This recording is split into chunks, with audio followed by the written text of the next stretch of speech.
नमस्कार। दोपहर समाचार में आपका स्वागत है।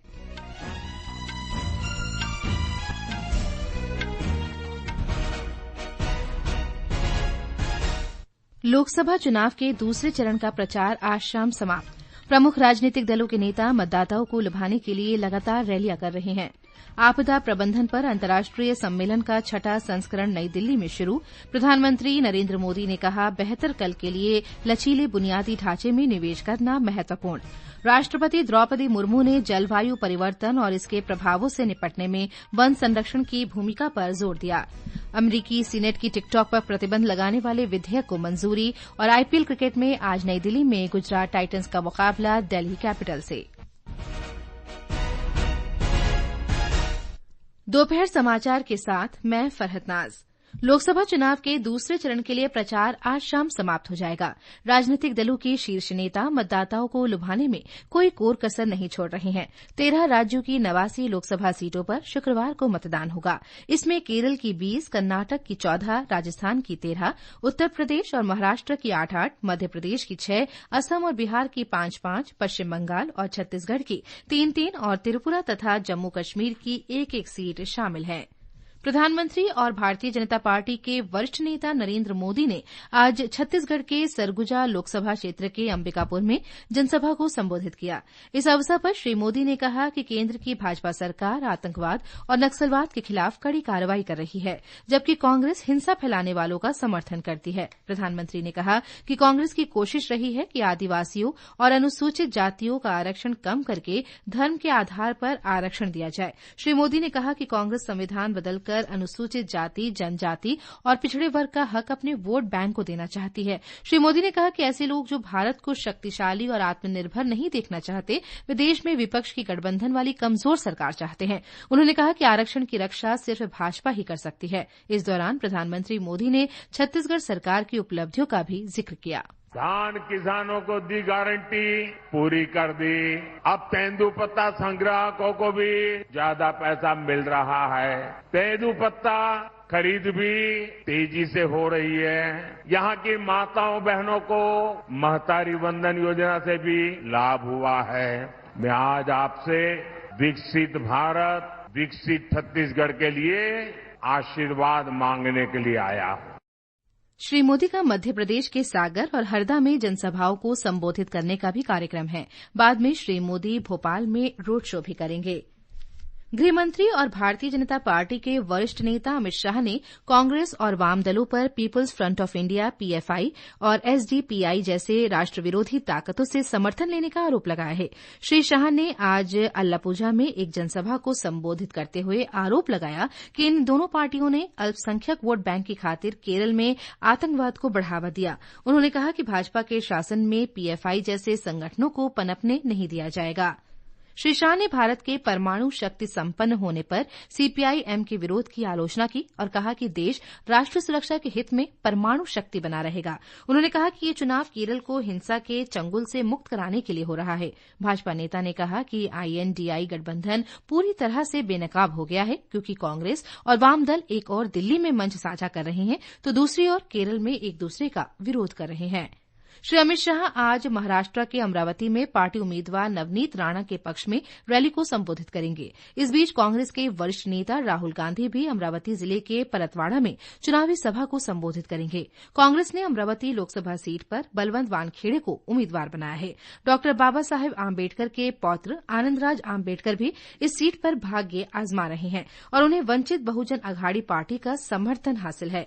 बहुजन समाज पार्टी ने इस सीट पर संजय गाड़गे को टिकट दिया है।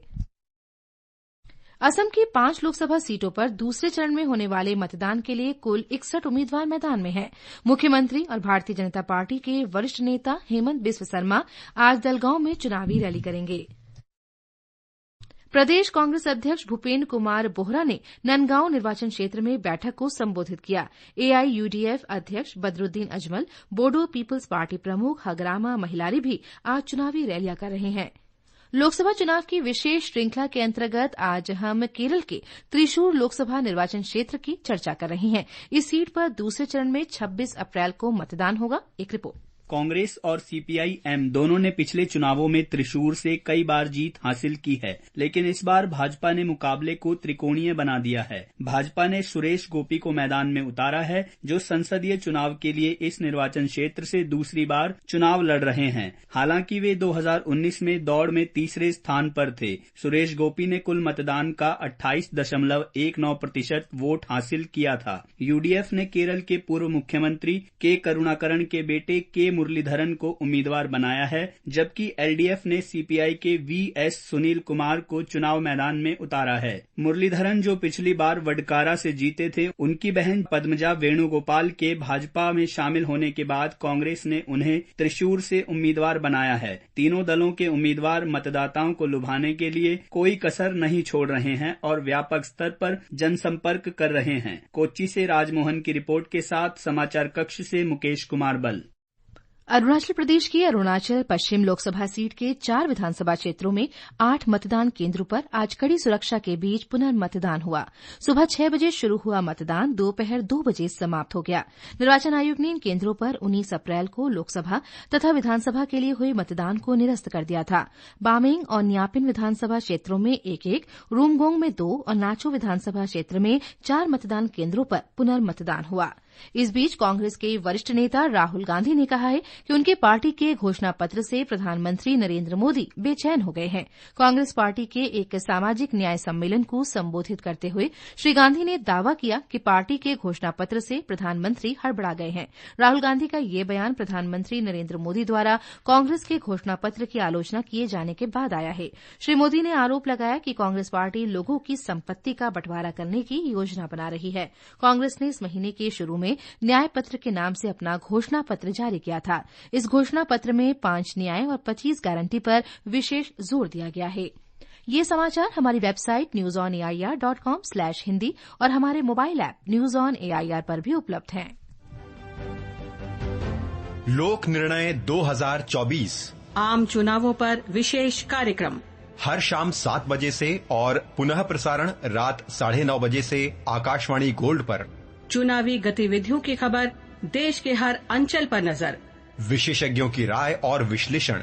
दुनिया के सबसे बड़े लोकतंत्र के चुनावी पर्व में सुनिए लोक प्रसारक के साथ लोक निर्णय 2024। दोपहर समाचार में आपका फिर स्वागत है।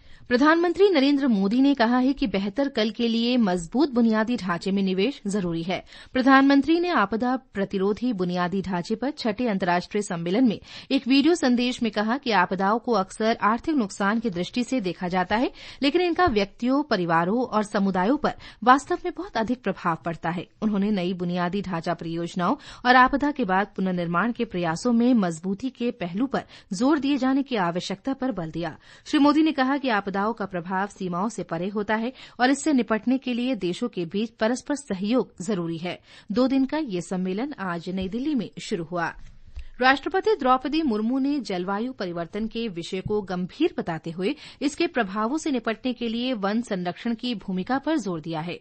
राष्ट्रपति ने आज देहरादून के वन अनुसंधान संस्थान में भारतीय वन सेवा परिवीक्षाधीन अधिकारियों के दीक्षांत समारोह को संबोधित करते हुए कहा कि मानव जाति जानबूझकर वनों के महत्व को भूलने की गलती कर रही है। उन्होंने कहा कि मनुष्य पृथ्वी के अमूल्य संसाधनों का मालिक नहीं बल्कि संरक्षक है। संसाधनों के अनसस्टेनेबल दोहन ने मानवता को ऐसे मोड़ पर लाकर खड़ा कर दिया है जहां विकास के मानकों का पुनः मूल्यांकन करना होगा। आज ये समझना बहुत ही जरूरी है कि हम पृथ्वी के संसाधनों के ऑनर नहीं है बल्कि ट्रस्टी। हमारी प्राथमिकताएं मानव केंद्रित होने के साथ साथ प्रकृति केंद्रित भी होनी चाहिए।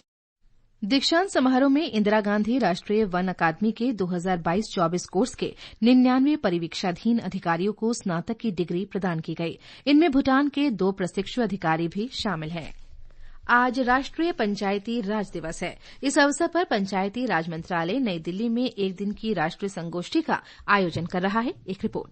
राष्ट्रीय पंचायती राज दिवस 1993 में 73वें संवैधानिक संशोधन अधिनियम के जरिए स्थापित पंचायती राज व्यवस्था की याद दिलाता है। यह दिन समावेशी और सतत विकास को बढ़ावा देने में विकेंद्रीकृत शासन के महत्व को दिखाता है। साथ ही जमीनी स्तर पर लोकतंत्र को बढ़ावा देने और ग्रामीण समुदायों को सशक्त बनाने के लिए भारत के समर्पण को दर्शाता है। आज आयोजित की जा रही राष्ट्रीय संगोष्ठी का उद्देश्य विकेंद्रीकृत शासन और जमीनी स्तर के लोकतंत्र के प्रति भारत की प्रतिबद्धता को रेखांकित करना है। यह नीति निर्माताओं और विशेषज्ञों को विचारों का आदान प्रदान करने और पंचायती राज प्रणाली को मजबूत करने के लिए भविष्य की योजनाएं बनाने का अवसर प्रदान करता है। अर्पिता चौधरी के साथ दुर्गेश भदौरिया, आकाशवाणी समाचार, दिल्ली।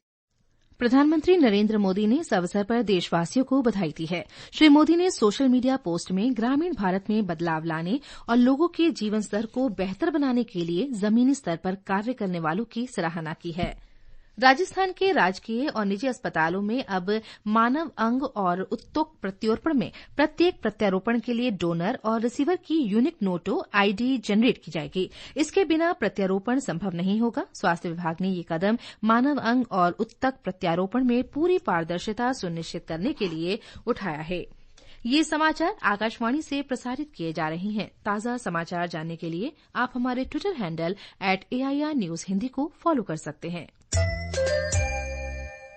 ये आकाशवाणी है।